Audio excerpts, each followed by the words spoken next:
sais que ton père est mort dans un camp de prisonniers au Vietnam. Voilà. Je te présente le capitaine Kunz. Il vient pour te parler de ton père.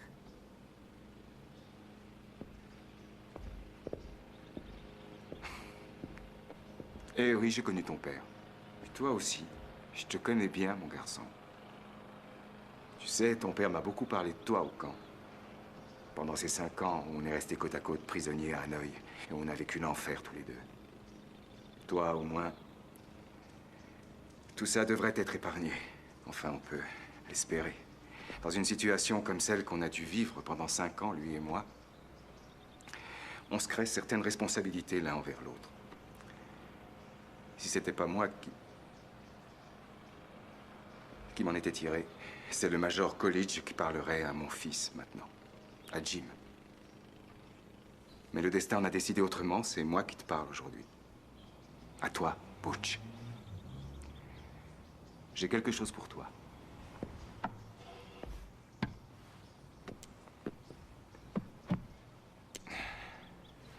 Une montre en or.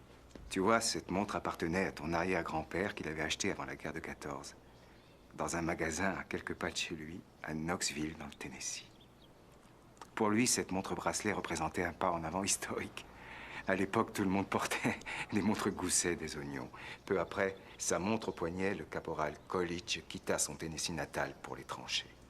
Sur tous les fronts de France, de Verdun jusqu'à la Forêt-Noire, cette montre en or fut son plus fidèle compagnon.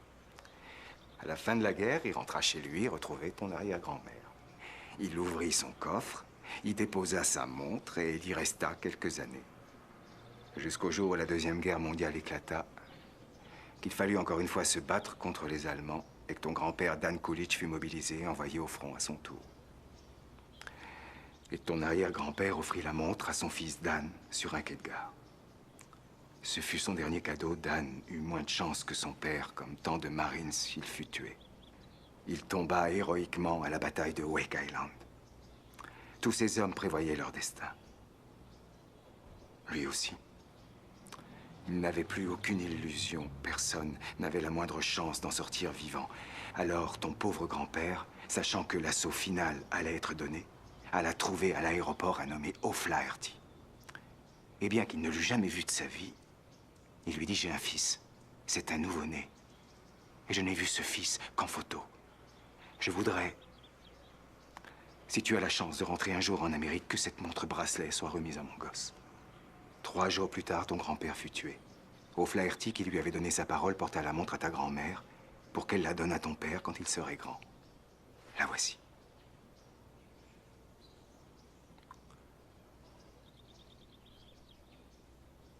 Coolidge l'avait sur lui le jour où il s'est fait descendre en volant sur Hanoï.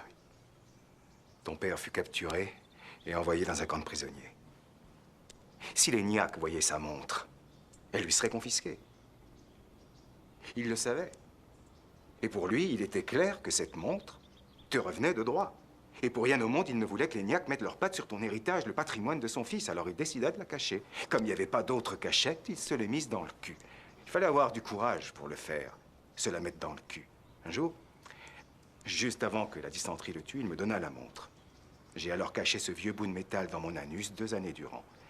Et après 7 ans d'absence, je pus retrouver ma famille. Et aujourd'hui, cette montre, je suis venu te la donner.